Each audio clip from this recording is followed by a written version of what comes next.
back to the channel, ladies, gentlemen, lizard people, and variants thereupon. If you're new here, my name is Weebo Jones, and for Valentine's Day this year, we will be discussing why I think most people suck at love. Haven't felt like this, my dear, since can't remember when. It's been a long, long time.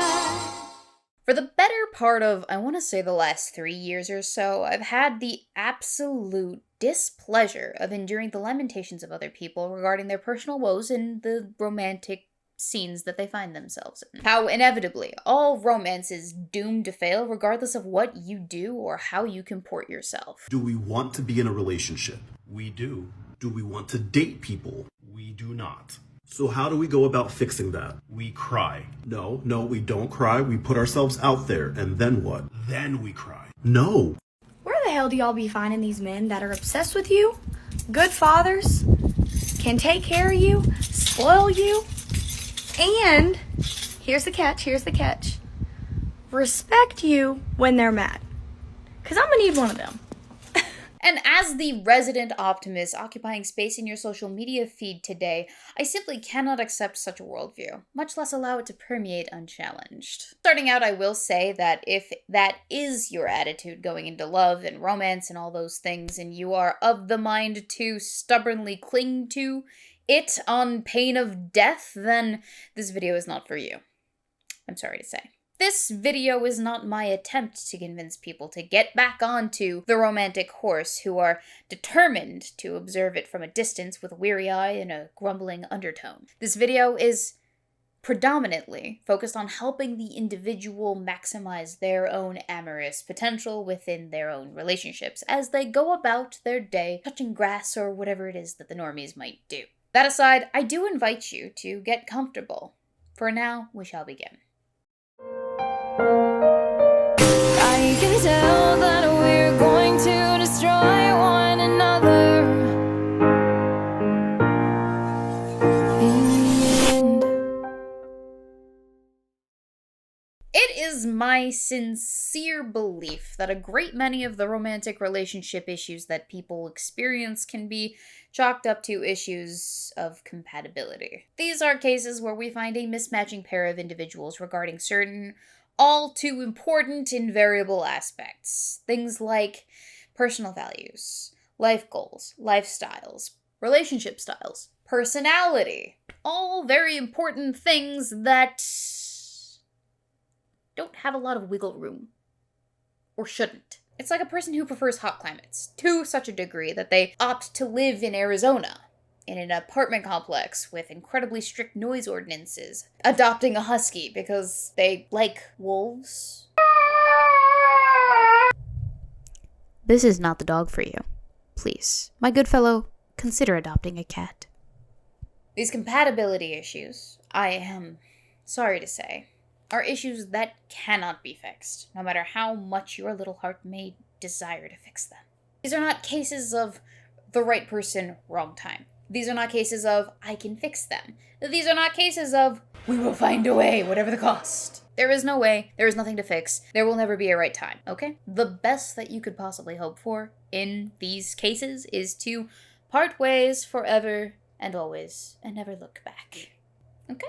That is not your person. Stop lying to yourself. There is no amount of mashing you or I could ever do that will fit these two puzzle pieces from two separate puzzles together in any amicable way. I have a dream. It is time to give up the dream, sir. Quit your bitching online, and let's find you someone more suitable then, shall we? Now that we've gotten that disclaimer out of the way, let's actually delve into the heart of this video. Allow me to shed some light on the subject. While a lot of romantic hangups are due to incompatibility reasons, that is not all of them. Yes, some people are never meant to be together, but for many other relationships, some people just suck at love, at being in love, at being in a loving relationship, at a partnership. Before anyone jumps down my throat regarding my thesis statement here, please hold all comments until the very end of the video whilst I explain myself. Thank you. When I say most people suck at love, I don't mean that they don't deserve love, nor that they should never engage in love. Not even that they cannot feel love. Simply, I believe that people suffer from that most terrible of afflictions we humans are all privy to at some point in our lives, what the kids today have so eloquently dubbed as a skill issue, or in many cases, several skill issues. It is my position that the vast majority of people enter into relationships equipped with either very beginner-level ideas of what love actually entails, bad habits they may have picked up from previous relationships, or which have been exemplified to them by other influential people in their lives, say mom or dad, and potentially people know actually exactly what to do, but they get lazy, or real life gets in the way, or maybe they've been burned too many times, and so no longer see the point. And hey, with 50% of first marriages ending in divorce these days, I don't think that the assertion that most people suck in love is that much of a stretch. Most relationships, not just marriages, fail. I mean, honestly, who gets it right the first time? Or the second? Or the third? Or however many people that you have to get to the person that you want to eventually marry. The guy I dated in high school as a freshman is not the guy I am marrying this November. Much like driving, working out, programming, take your pick of thing, you will start out bad at the thing if you know nothing about it. And you can develop terrible habits if you start off in the wrong direction. You can very well hop into the cab of your dad's Ford F-150 and put it in gear, but it doesn't mean you're going to be any good at driving the thing. Dad may have taught you how to put the car in gear, pull forward, or back up a long time ago, but maybe he neglected the parallel parking lesson, or didn't take you on the highway, or didn't think defensive driving would do you any good. Or perhaps it's been a while since you've gotten behind the wheel. Maybe you're used to taking public transit, or you've had a really bad accident in the past behind the wheel, and now you're afraid of the road and people on it. So maybe you have some learning, and maybe perhaps some unlearning to do on the subject of love. And wouldn't you know it, the reality is that your chosen counterpart does as well. Which brings us back to my thesis that people suck at love. But, you know, they don't have to. And that's what I wrote this video for, to help you skills max your love life. But to do that, we're going to have to define this nebulous concept of love first. What is love? Baby, don't hurt me. Don't hurt me no more. What is love? Developed by Robert Sternberg in the 1980s, the triangular theory of love posits that there are three components which make up the human conceptualization of love. Those components being, in no particular order, intimacy, which is defined as feelings of closeness and attachment to one another. Passion, that being physical arousal or emotional stimulation. And commitment, or a conscious decision to stick with one another. From these components, Sternberg went on to classify the kinds of love a person can engage in based off of which components might be present or absent. So, a relationship lacking in intimacy, passion, or commitment is classified as non-love. These are probably the kinds of relationships you have with your coworkers or schoolmates, the acquaintances you're friendly with in the course of achieving a task, but whom you'll likely have forgotten about 10 years from now. However, there are subgroups of individuals from that environment that you'll more than likely become closer to as you comport yourself. These are people who might end up getting to know you a bit more interpersonally. Maybe they've met your kids, your family, you've hung out outside of work or class a couple of times. You've gotten to know each other on a deeper level. Those non-love relationships that begin to develop any level of intimacy would be classified as friendship love, or like it. Say that friendship begins to develop a bit beyond that friendship and into something more emotionally or physically stimulating. Perhaps there seems to be a bit of a spark developing. Well, the introduction of what we would refer to as passion to a friendship love effectively transforms the relationship into one of romantic love. Alternatively, the introduction of commitment as opposed to passion to a friendship love dynamic would yield a companionate, loving relationship. These are the relationships you have with people who you feel you can call in the middle of the night to vent about your problems, or with whom you feel you can depend upon to help you bury a dead body, and vice versa. Now to step back a bit, say that dead body you're looking to bury is actually a creepy stalker who's utterly obsessed with you. to the point of trying to break into your home in the middle of the night just to smell a pair of your dirty socks. In this case, we have a relationship born entirely of passion, bereft of any sort of commitment or intimacy, and it is referred to as infatuation love, albeit one-sided in this case. Then let's say hypothetically, the infatuation-loving relationship was in fact two-sided. Not necessarily that both parties are smelling each other's socks, but consider the Disney-esque setup, if you will. Two people walk into a coffee shop. Their eyes meet, there is an instant spark, and they get married the very next day. There's certainly passion there, and now we have a commitment, which would serve to make for a fatuous love relationship. Then there are the classic arranged marriage examples we all know so well, where two people are thrust together rather abruptly, knowing very little about each other, where there is no spark, but they sign the marriage document anyway, legally binding themselves to another party, committing themselves. That would be an example of an empty love relationship. Finally, let's return to the romantic love relationship story that I began with. The two parties were initially nothing to each other. And by means of intimacy, they become friends. Then by means of passion, they become romantically intertwined. Well, eventually a decision has to be made by both parties. The decision to commit or not. And in so doing, they marry all three of these components into one: intimacy, passion, and commitment. The couple will have achieved creating what Schaumburg refers to as a consummate love. And this is the love style I would venture to say is the endgame love style that most people search and engage in love for. And so, we've developed a formula to work off of, and a name for the thing. Intimacy plus passion plus commitment equals consummate love. 'Cause I'm only human.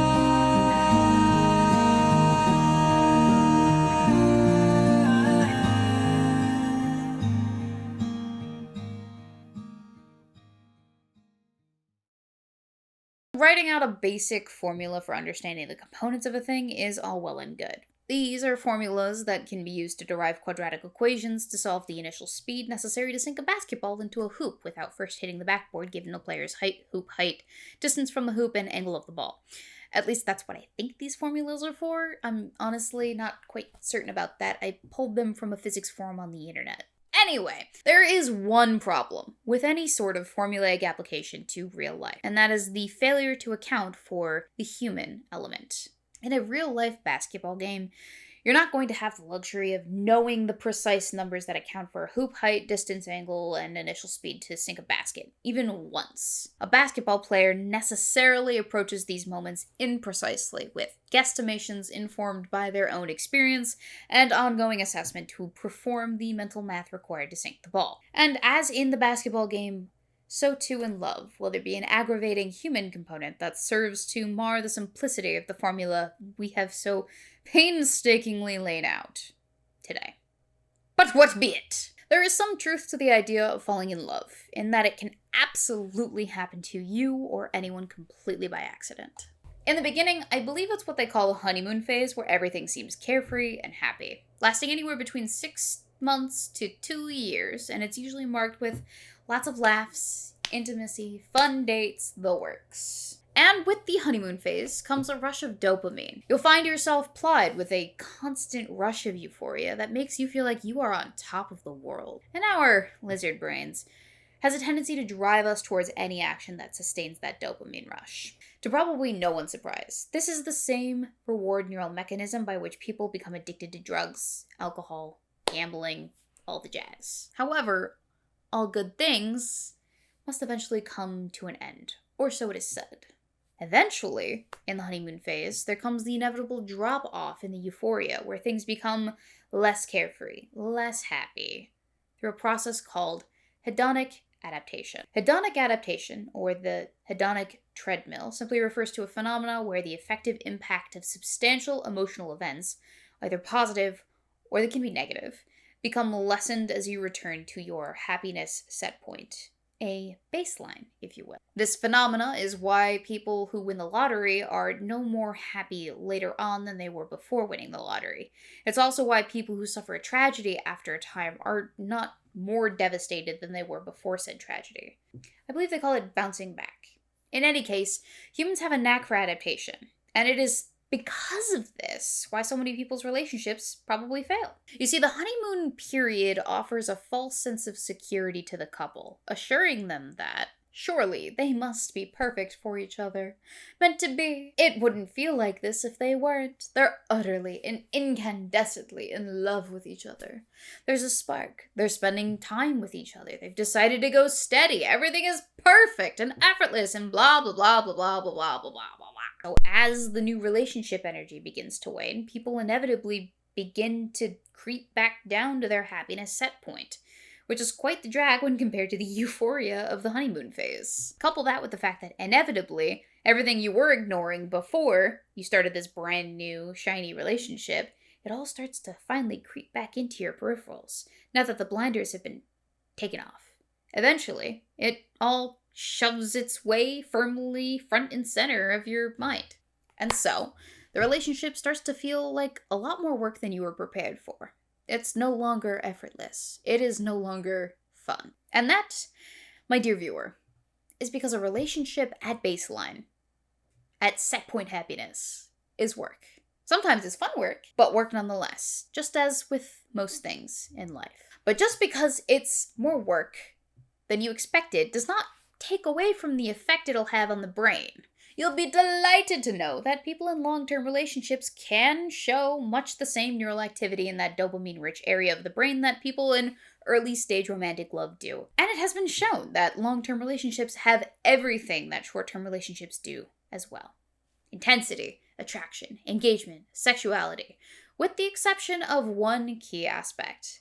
That being mania, or that obsession that comes during early-stage romantic love. In fact, the longer a relationship lasts, the more that the mania has been shown to work against the success of a relationship. But Weebo, if the obsession is gone, how are these long-term couples sustaining their dopamine such that it yields success in their love lives?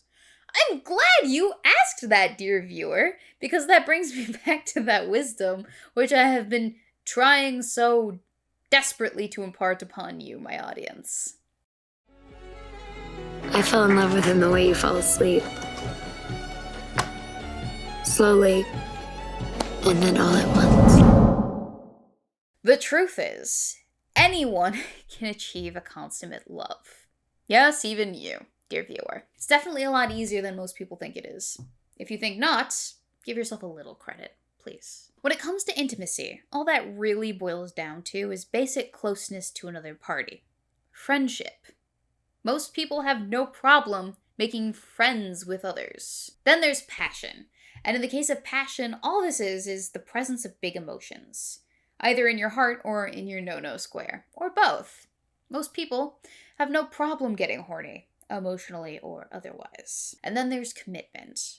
How many hours have you sunk into playing your favorite video game, reading a book, your job, a sport, a hobby? Literally anything that takes up your time on this planet can be considered a commitment.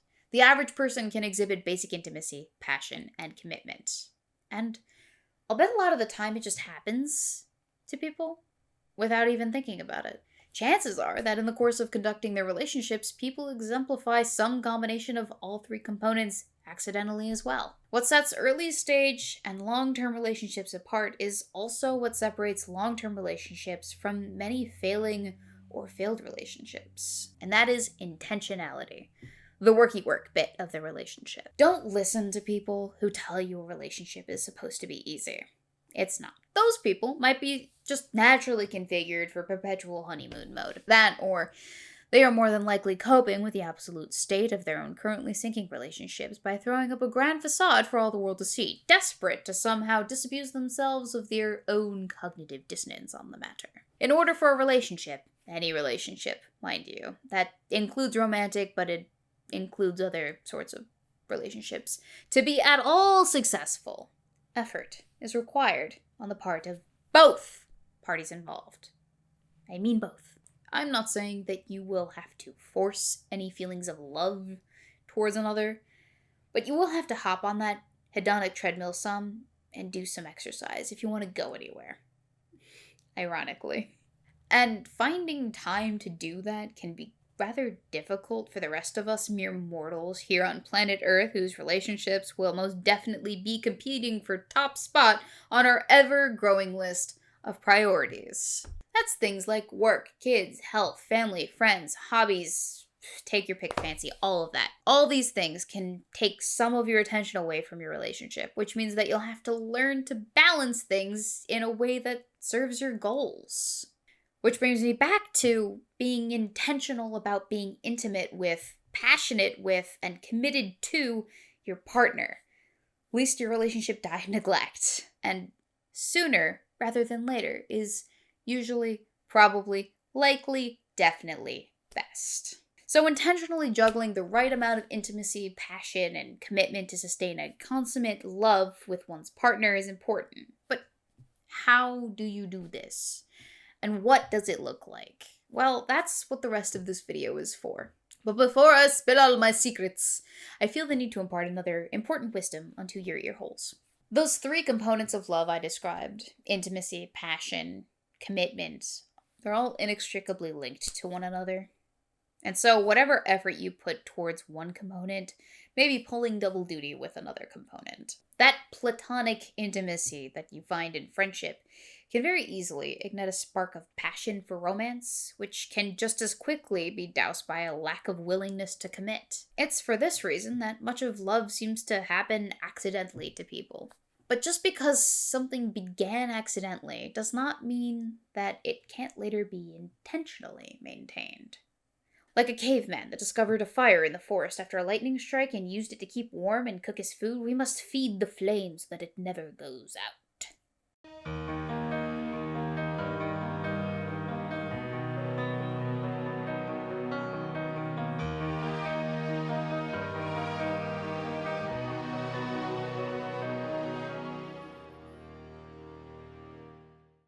To recap for our purposes, intimacy is defined as feelings of closeness and attachment to the other party. But how do you go about cultivating it? What does intimacy actually mean? Most people think sex when they think of intimacy, and that certainly can be a part of it, but there are certain ways to be intimate with others beyond playing daily games of hide the zucchini with them. Intimacy more often manifests itself in the vulnerabilities traded between friends. And just as it's important for the closeness of a friendship to trade in vulnerabilities, that goes quadruply for consummate relationships. A lot of the blogs, when you look up how to cultivate intimacy, will tell you mechanically generic methods for how to better develop emotional intimacy between partners through things like effective communication, quality time, expressions of appreciation or gratitude, listening to one's partner, doing fun stuff together, offering compliments, sharing your thoughts, and of course, doling out affection. Going through the motions of an online how-to intimacy guide will more than likely get you higher levels of intimacy in your relationship. Although, I'd argue your problems aren't genuinely resolved, though. Rather, they've been temporarily delayed. Because there's a difference between knowing what to do and understanding why what you do makes all the difference when it comes to being intentional. And our purpose today is to be wholly intentional. Humans are such social creatures. We connect with one another through shared thoughts and experiences. Why every employee team building exercise and first meeting starts off with an icebreaker. Let's go around the room, share our name and a fun fact about ourselves. It's terribly cheesy. But it's an attempt to establish a sense of community. It kicks off interaction and it builds empathy between parties. Not much, but a bit. And as in corporate environments, so too do we make use of icebreakers interpersonally. Hello, my name is Weebo, followed up with, how are you? What's up? And of course in relationships, one typically goes from there, opening up more, sharing things about oneself, asking questions about the other person, thereby engaging in a classic exchange of information with another party. But when we're building intimacy, we are conducting so much more than a simple exchange of information.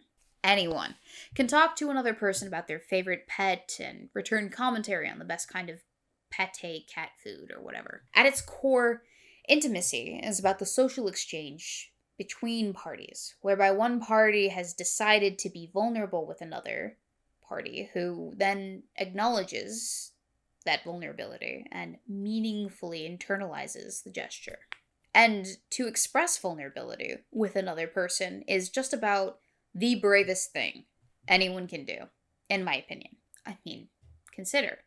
Someone has made the conscious decision to overcome their own fear, gone out of their way to offer themselves up to be the potential subject of another person's rejection, rebuke, ridicule, betrayal. Whether it be someone bearing their naked flesh, their soul, their heart, their mind to you, it's quite significant.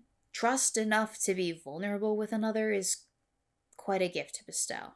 Therefore, it should be regarded with selfless consideration by the receiving party. This means the vulnerable party should be validated, the information registered in the mind at the present for the purpose of deliberate consideration in the future. Intimacy is the social manifestation of the unspoken social contract. I trust that you will be considerate of me, and thus am comfortable enough to be vulnerable with you.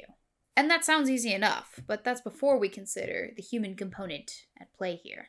Any asshole can stumble their way into an intimate relationship with another person. It is quite another thing to maintain it for any significant duration. That, my dear viewer, is where intention matters, and it's key. And as I've been hinting at for this whole section, intimacy starts with communication. While it's been reported that hanky-panky may partially compensate for the negative effects of poor communication on marital satisfaction, sooner or later, those chickens will come to roost. Because communication, or the lack thereof, or shitty communication, is one of the most cited reasons for divorce. Not surprisingly, communication problems is cited as the most common factor that leads to divorce, followed by a couple's inability to resolve conflict, with the top communication complaints among men being nagging, complaining, and blame, or insufficient appreciation.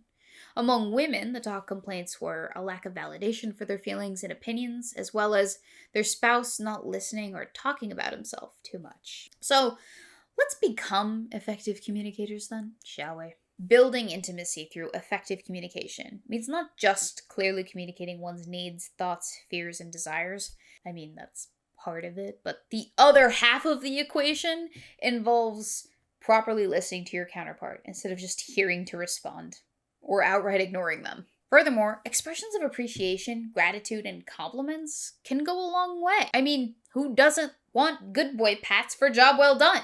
And a thank you for services rendered tickles the old pickle ever so nicely. But of course, intimacy is more than just communication. We can also build intimacy through the time that we spend in the company of our counterparts, the inside jokes born from moments of genuine fun, the belly laughs had over stupid, ridiculous nonsense, which, of course, can certainly be accidental moments, but only so long as you find the time to actually spend time in each other's presence. If all you two are to each other is two passing ships in the night and occasional bang buddies, your relationship will inevitably sink.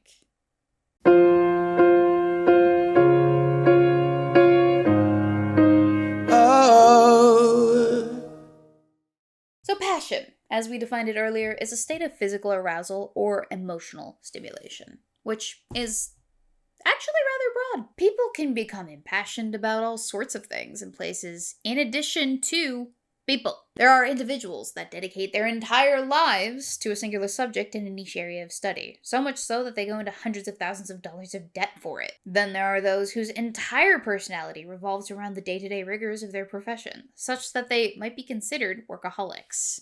Then there are those whose obsession lends itself to hours spent on their keyboards, doom-scrolling various social medias with their catty responses locked, their fan cams loaded. There are many flavors of what passion could encompass in this life, but at the core of each person's passion is a deliberating enthusiasm. Gusto, appetite, zest. Take your pick. Regardless of whichever word you use, passion can be essentialized as that fire which burns within. That crucial thing which serves to motivate to do what? Anyone's guess.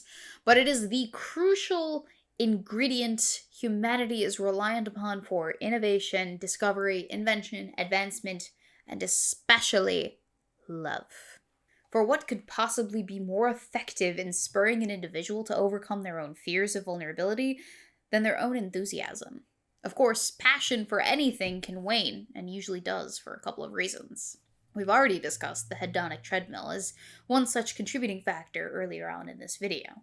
But I'd like to discuss factors which may contribute to an individual's more frequent return to the happiness set point. Firstly, exhaustion. Not the sexy kind. It's a pretty common reason for why people might lose passion for a thing. Perhaps it is the case that you have too many other priorities dividing your attention span, leaving yourself not nearly enough bandwidth to offer the subject of your passion. I myself have abandoned many a video script for this very channel due to the introduction of new priorities in my life that took energy away from my ability to just sit down and write. The solution to this, I found, was to reassess my priorities, the new, the old, cutting the wheat from the chaff, so to speak, and then intentionally setting aside time for each of those priorities that made the cut. Setting aside time. Nowhere have I heard that one before. And that's actually how you got this video. I'd venture to guess that I spent a good 30 hours just writing, and then rewriting, and then polishing this script. Just on the script alone. That does not include editing time. Okay? So if rekindling the spark of passion in your relationship is truly a priority, then the fact remains that it is your responsibility to prioritize making time specifically for the relationship. You can complain all the livelong day about not having time and energy for the things that you love, but at the end of the day, the one and only person responsible for your schedule, for your priority list, is you.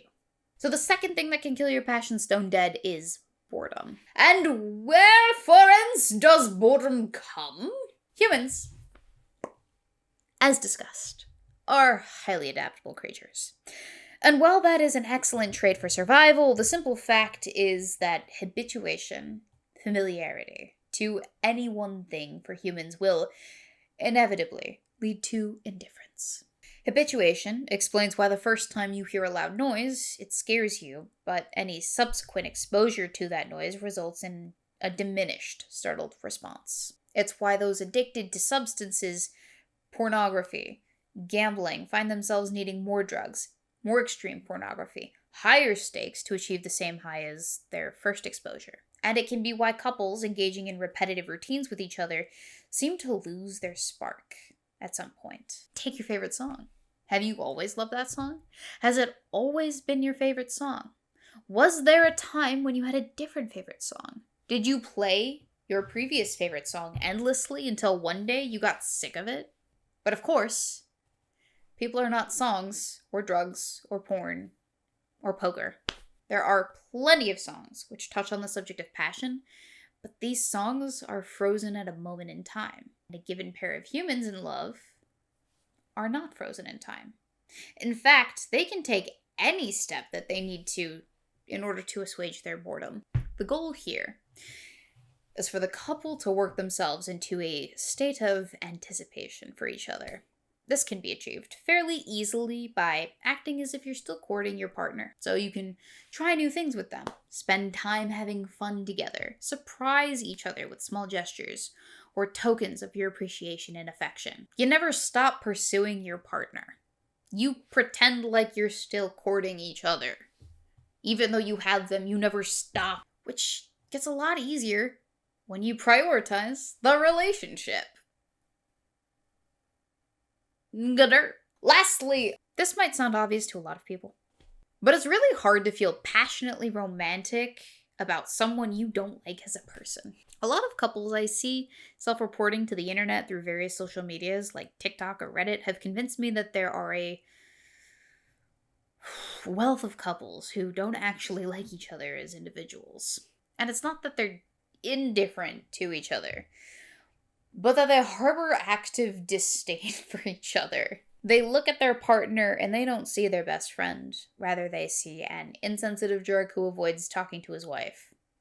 Or an unappreciative bitch who nags incessantly. And with lovers like those, who needs enemies? No wonder people get divorced. And I know that sounds like the case of a relationship on its last legs, but you have to wonder how a couple who presumably genuinely loved each other at one point reaches a threshold where they hold their partner in such a negative regard. And I think the answer lies in a lack of intimacy. Recall that we essentialized intimacy as a social contract between parties. I trust that you will be considerate of me, and thus am comfortable enough to be vulnerable with you. When you neglect the intimacy side of the triangle of love, you're removing that all too crucial trust and consideration from the equation. And that seems to me to be a betrayal of sorts.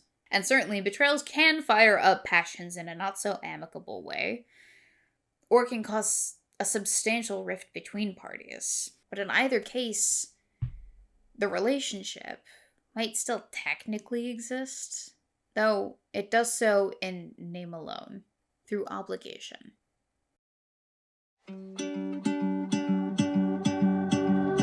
I told my friends that I'd date you. No one believed it would come true. But look where we are. We're on our way. I know one day we'll get to that part. And speaking of commitments, last on the docket, we've a thing or two to say about commitment, which is, to review, defined as a conscious decision to stick with one another. One might say intentional decision to stick with one another. Which sounds simple enough, but commitment is deceptive in its simplicity. Common understanding, take commitment to mean matrimony, financial unity, and sexual exclusivity, a legally binding ceremony, a life together, an obligation you've entered into. But commitment can mean something far more profound than just simple obligation. In matters of the heart, specifically as they pertain to a fatuous, compassionate, or consummate love, a commitment is regarded not as an obligation. Rather, it's more so a state of devotion one finds themselves in. The difference between the two forms of commitment ultimately being where the motivation stems from. You can absolutely commit yourself to something that your heart isn't in. People do it every day as they go to work, jobs that they have no passion for, study fields they're not even remotely interested in, attend funerals for family members they've seen maybe once in the last 10 years, even continue marriages where love has left the chat. Conversely, you can absolutely commit yourself to something that has a veritable chokehold on your heart. I know I, for one, have sunk many an hour into countless stories, video games, projects, pursuits, take your pick. I'd venture to guess that I'm not alone in this regard. When Super Nintendo and I first began our relationship, just shy of a decade ago now, I cannot tell you how many nights I stayed up past my bedtime just to talk to him. When we were long distance, we frequently drove 4-hour trips just to see each other for a weekend.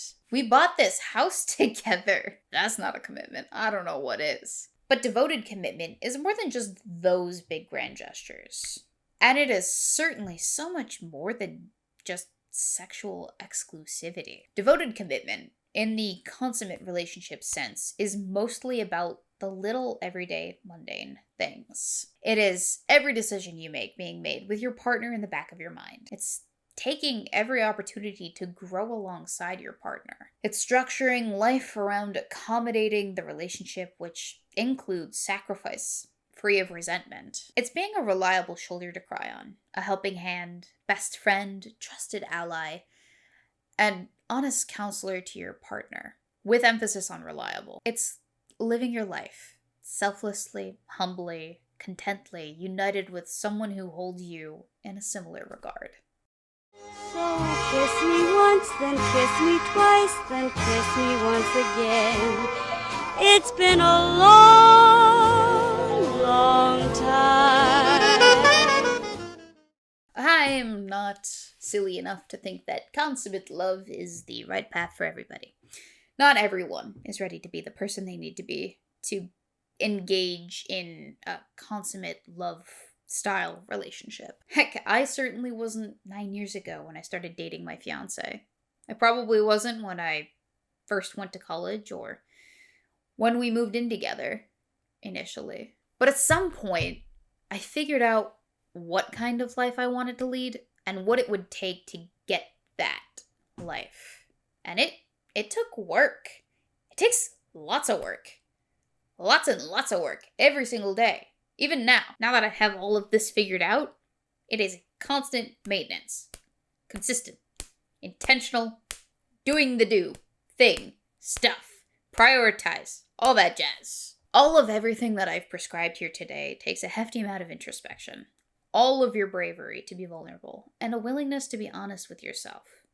Brutally so. But if what I described in this video strikes your fancy in any way, if it sounds like something you want in your life, then the most important takeaway from this video isn't that this is necessarily what you should be looking for. Rather, everything I just mentioned is what you should strive to embody every day. Because, to rephrase a classic, you will only get as good as you give. Catch you next time. There's so much I feel that I should